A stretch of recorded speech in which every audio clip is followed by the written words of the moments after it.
Hi guys, welcome to my channel the Cortex Cafe, जहां बनाते हैं साइकोलॉजी को सिंपल और इंटरेस्टिंग।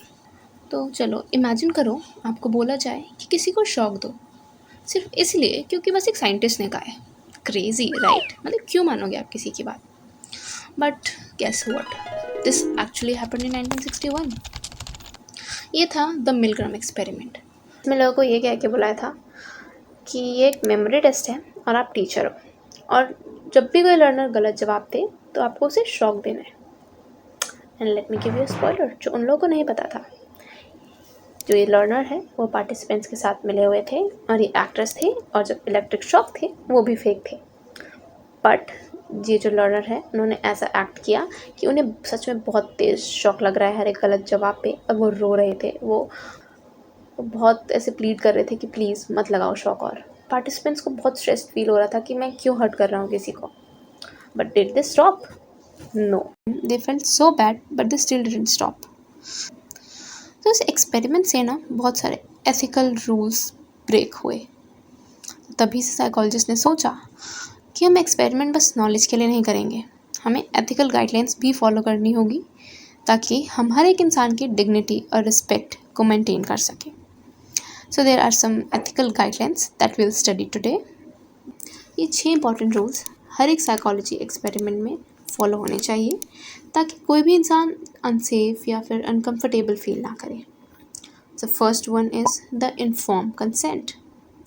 ये सबसे पार्टिसिपेंट्स को क्लियरली बताया जाता है कि स्टडी किस बारे में है, मतलब डेटा का क्या यूज़ होगा। अगर पार्टिसिपेंट माइनर हो तो उसके पेरेंट्स का परमिशन लेना बहुत ज़रूरी है। No hidden tricks, no force, बस इन्फॉर्म कंसेंट, इन्फॉर्म एग्रीमेंट।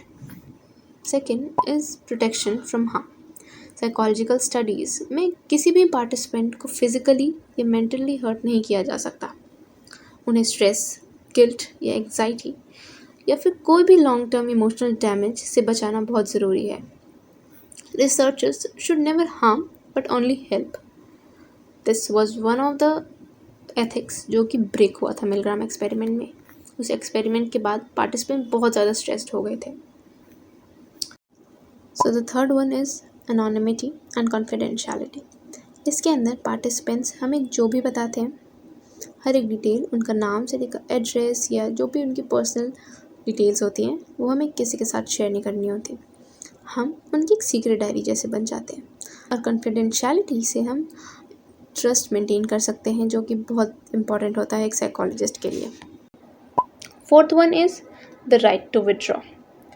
इसका मतलब क्या होता है कि पार्टिसिपेंट जो है वो स्टडी कभी भी छोड़ सकता है, चाहे बीच में या एंड में। उन पर कोई प्रेशर नहीं डाला जा सकता कि उन्हें कंटिन्यू ही करना पड़ेगा, और पार्टिसिपेंट्स की कंफर्ट को सबसे ज़्यादा प्रायोरिटी दी जाती है। So the next is debriefing. So study ख़त्म होने के बाद पार्टिसिपेंट्स को सब कुछ क्लियरली बताया जाता है कि रियल एम क्या था, उनका डाटा कैसे यूज़ होगा। तो अगर कोई उन्हें टेंशन फील हुई तो उन्हें हेल्प भी प्रोवाइड की जाएगी। तो इसे कहते हैं डीब्रीफिंग, जिसके अंदर सारे के सारे डाउट्स क्लियर होते हैं। So the last one is deception. कभी कभी रिसर्चर्स को टेम्पररीली सच छुपाना पड़ता है ताकि रिजल्ट अनबाइस्ड रहे, कोई उन पर कोई फ़र्क ना पड़े रिजल्ट पे, जैसे कि मिलग्राम एक्सपेरिमेंट में हुआ था।